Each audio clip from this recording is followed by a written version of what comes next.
我在磨一把又锈又破的刀，我花个几十年时间把这把刀磨得非常的锋利，然后干嘛呢？我要杀人。这个就是劳威的一个经典言论啊，很多人已经听过劳威斩杀线了，但是其实他们不知道他究竟有多疯狂，为什么能吸引这么多人关注他、相信他？护城风被封的时候呢 ，B 站粉丝不到100万，劳威现在有多少？300多万粉丝了。这肯定不仅仅是因为宣传口在助推啊，最根本的原因还是他利用了统治中国社会的魔咒——基本盘思维。这基本盘思维呢，指的并不是考虑最广大人民的利益的意思，恰恰相反，它是一种最恐怖的逻辑，将所有人都锁死，同化成为只会听话、吃饭、干活的基本盘，斩杀任何其他的可能性。这期节目啊，我们不仅要聊聊劳威，更要谈谈他的爆火背后反映的基本盘思维，聊聊中式斩杀线是什么。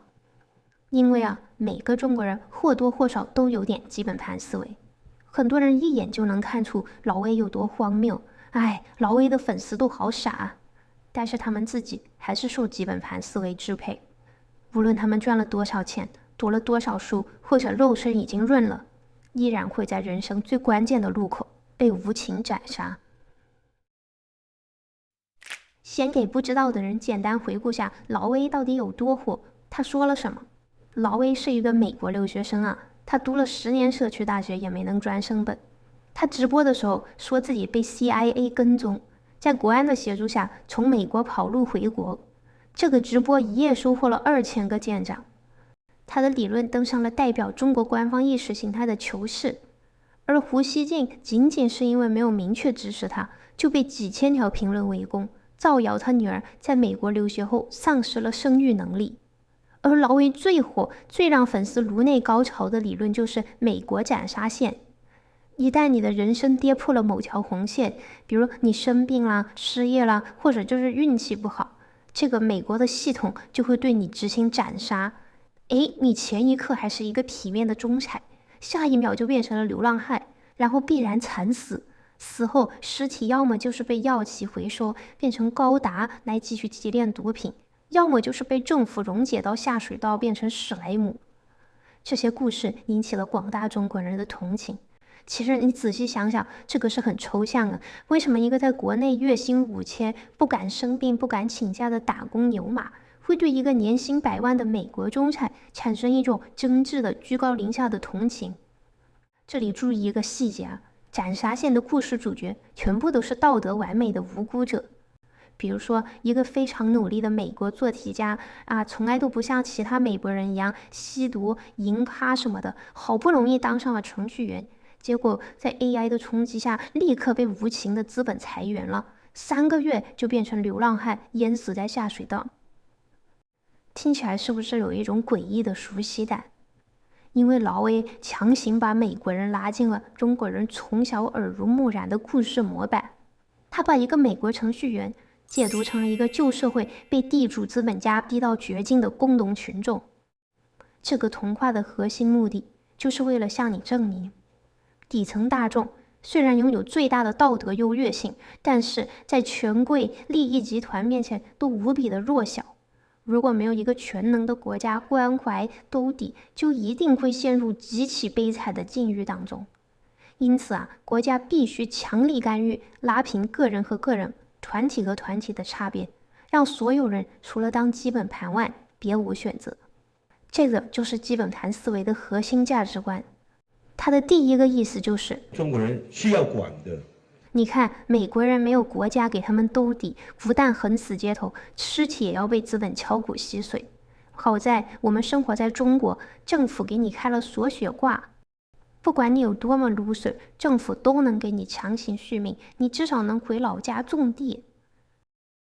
Thank you, Mr. Besant, and I'm the journalist from China Media Group. So, do you think there is killer exists in the U.S.? 这也是为什么中国政府特别乐于宣传斩杀线、美国流浪汉。其实，这世界上是有人宁愿流浪，也不要老实打工赚钱的。有些流浪汉成为流浪汉，并不是因为资本在迫害他们，这种人在哪里都有，只是在中国没有当流浪汉自由，他们会被政府清零了。但是美国政府不能强行让流浪汉不出现。但是老魏非要把美国的流浪汉全都说成是一种阶级斗争的牺牲品，其实是把他们的存在当成一种让国家权力来管的合法性来源罢了。最近大家是不是在网上刷到一张新农村罚款标准？不叠被子罚款10元，不洗碗筷罚款10元，蹲地用餐罚款20，室内外有蜘蛛网一处罚款5元。这种必须管的叙事已经内化成为一种中国人对于自由本能的恐惧。他们对于社会不受权力管控而自由过度的风险过分恐惧，却把管控本身的残忍当成一种必要的甚至值得歌颂的牺牲。比如中国人特别容易觉得国外乱，他们觉得一个美国高中生很容易在学校里走着走着就被一枪崩了，但是在中国高中生被圈禁在衡水市高中度过了3年，每年都有人跳楼，这样就不可怕了。不但不可怕，还培养出来特别勤劳吃苦的学生。对于自己被管的风险不敏感，对于别人没被管的风险就特别敏感了。这就是一种基本盘思维啊。有自由好还是没有自由好？真的，我现在已经混乱了。太自由了，就变成香港今天这个样子，很乱，而且变成台湾这个样子也很乱。听到这里，也许会有人觉得那管中国人没什么问题啊，被管就被管了，这有什么不好吗？很多人的确是这样想的，不过他们没有注意到，被斩杀的是自己的人生和未来。为什么这么说呢？一个正常的社会它更像一片自然生长的森林，一个生态系统。由于人们的特质不同，选择也不同，社会就会不停地自然分化出不同的人和不同的生态位。但是基本盘思维的社会不允许你自由分化。由于中国长期大一统情治嘛，经常性的处于一种总体战的状态，为了随时随地准备好打仗，所有的人都要向一个方向收敛，那就是耕战一体、如臂之势的农民兵。所以基本盘们长期以来形成了一种农民兵的自觉，每个人都要老实劳动、拼话干活，从来不给国家添麻烦，这样国家才能集中力量办大事，凭借体量的优势绝对碾压对手。这一点其实老魏也感受到了，因为他把农民兵说成一种圣骑士中国孩子多数是被教育成圣骑士了，恪守清规戒律，贼他妈有战斗力，贼他妈能卷。我感觉整个中国体制就是一种临时战争体制，把所有的人都教育着，我们马上要打世界大战了，我们马上就要在下一场战争中证明我们整个国家、整个民族。这个传统是很强大的，生活在中国的每个人，无论什么社会地位，都或多或少是一个农民兵。你有钱了，还是一个有钱的农民兵，而不能有什么其他的个性或者追求。一旦你开始分化了，超出这个框架了，你的存在本身就是一种和平演变，你就会遭到基本盘的仇恨，无数双眼睛盯着你，无数双手把你往下拉。这就是为什么老魏的粉丝对女留学生有那么大的恨意。中国女孩在外面有个名号叫亚洲马桶。这些人之所以这么恨女留学生除了仇富、性幻想、淫之类的原因，他们恨意更加深层次的来源，其实是一种发现女留学生分化了，脱离了基本盘，想把女留学生再改造成基本盘的心理。说到女留学生，大家会想到什么？女留学生当然就是去留学了，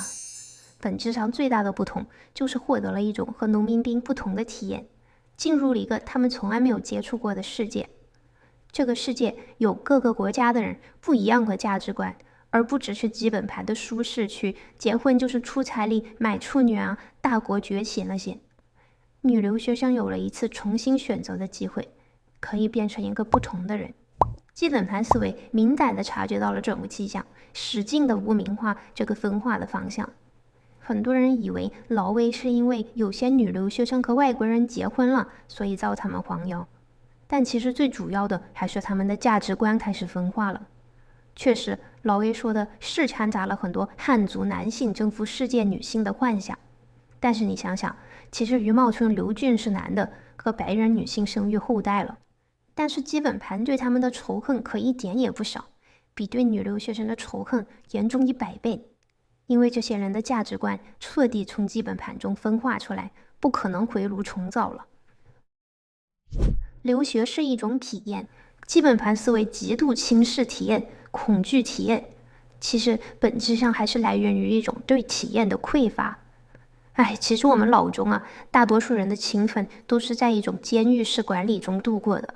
除了做题之外，很难获得其他体验，所以很容易排斥、反感所谓任何不接地气的体验。比如说小红书上很多人发什么1年银硕终生难忘，基本盘思维也特别喜欢嘲讽。当人们有了不同的体验，他们很容易就会自发形成某种想象的共同体，而农林兵只有监狱式的生活体验大国崛起的事实，所以他们本能的想要摧毁任何将他们拒之门外的想象的共同体。基本盘思维允许你有钱，但是不允许你有品味，不允许你有任何独立于物质的锚定自己的认同特色。毕竟再多的钱能给你就能拿走，让你重新变成农林兵，但是认同是真正属于你自己的东西，他们夺不走。有了不同的认同，你就从基本盘中分化了出来。土味农民丁的价值观深刻地影响着各阶层中国人的审美。比如说，你有没有想过，为什么我们所有人都不得不生活在一个这样的环境？为什么我们所有人都是这个发型？这跟我们长期被规训为农民丁也有很大的关系。中国人无论多么成功了，还是容易以土为龙，任何追求美的东西都是不接地气的。这本质上是因为其实任何追求美的东西都是很有可能分化的。也许你不一定是被关进了监狱或者坐牢之类的，但是你真的成为自己想成为的人了吗？由于这种唯一受认可的思维方式还是极度原子化的，社会就发展成了一种殺人放火金腰帶，修橋補路冇屍骸的状態。这个《水浒傳》里面逼上梁山的例子就很典型嘛。想当好人就妻离子散，杀人放火，反而受招安当大官。这个就是因为基本盘思维极度害怕社会中自然分化出的任何小共同体和组织，以至于组织的力量除了官府就成了坏人的专利。这什么意思呢？其实劳 A 的故事精准利用的就是这种恐惧。在一个自然分化的社会里面政府管不到的地方，自然长出各种自治团体都很正常嘛。比如说有信仰的人就有各种宗教组织性取向不同的人就会发展出 LGBT+ 群体之类的。但是在劳 A 的故事里面，这些团体全部都是克苏鲁邪生。教师工会最畜生的地方就是他会诱导你的孩子，他是以教师教导的名义去骗孩子变性。你们想一想，你别忘了，美国是一个有很多邪教的国家。美国的孤儿院就是你可以理解为某种程度上的儿童妓院。这种话听起来离谱但其实你仔细想想，类似的污名化在中国是不是非常普遍？只要是任何民间自发形成的团体，而不是全能政府搞的，就会被基本盘本能的怀疑和反感。比如宗族就是贩毒集团、黑恶势力地下教会就都是邪教说到 NGO 就立刻想到里面也有很多腐败反正都不是什么好东西，都要国家来管管。事实上，很多民间组织当然不完美，有人的地方就有政治存在。但是更主要的问题是，为什么基本盘群众对大力维坦的无限度压榨习以为常，却对任何民间共同体的阴暗面无限苛刻呢？面对社会的黑暗，好人只配孤身一人，以死明志，像古代那种拦轿喊冤的烈士一样，才算是道德纯洁。一旦你想联合其他人，运用某种政治手腕去跟强权博弈，那你就是别有用心的利益集团。结果就是好人永远是被剥夺组织能力的一盘散沙，而坏人却可以攀附权力机器，结成某种利益同盟。正因为基本盘群众已经丧失结社的本能，国家就更可以名正言顺地斩杀急切的民间团体了。一方面，国家就可以搞大运动式的全面扶贫，干部强迫贫困户养猪叠被子；但另一方面，如果你是孙大武，想自己办教育、办医疗，或者你是陈国江，搞什么工会性质的组织，你不但会遭到政府最严厉的铁拳，还会面临基本盘群众对你无限苛刻的落井下石。基本盘思维排斥社会分化，最终造就了一条独特的中式斩杀线。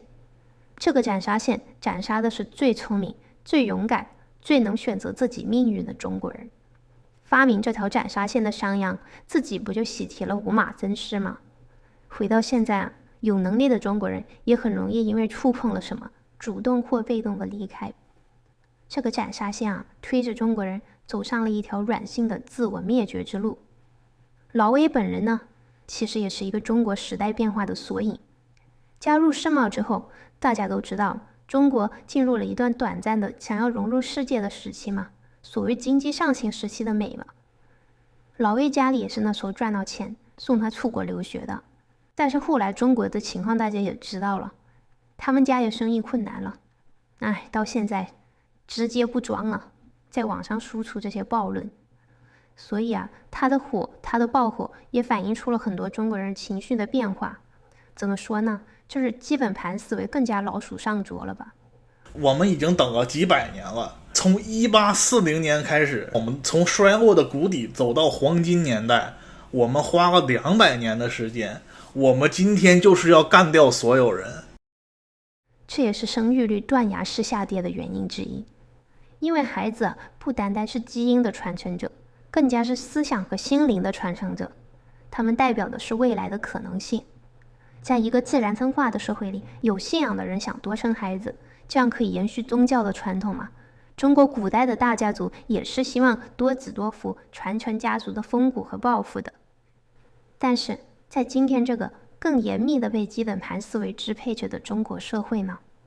当你清醒地意识到自己的后代只能成为一个社会主义螺丝钉、情志的农民兵，而不可能承载什么别的思想，创造什么新的可能的时候，你自然而然的就会把繁衍当成一种算计，一种博弈。孩子仅仅只是一种消费品，一种拖累。老魏的故事是为了那些愿意一辈子待在洞穴里的人量身定制的安眠药。但是在中式斩杀线的游戏里，我们最大的反叛就是活出自己的一片旷野，去体验接纳分化，向你的同路人伸出手。拒绝精神基本盘，是我们能为自己、为未来做出最勇敢的选择。这里是东大毕业干，我们下期见。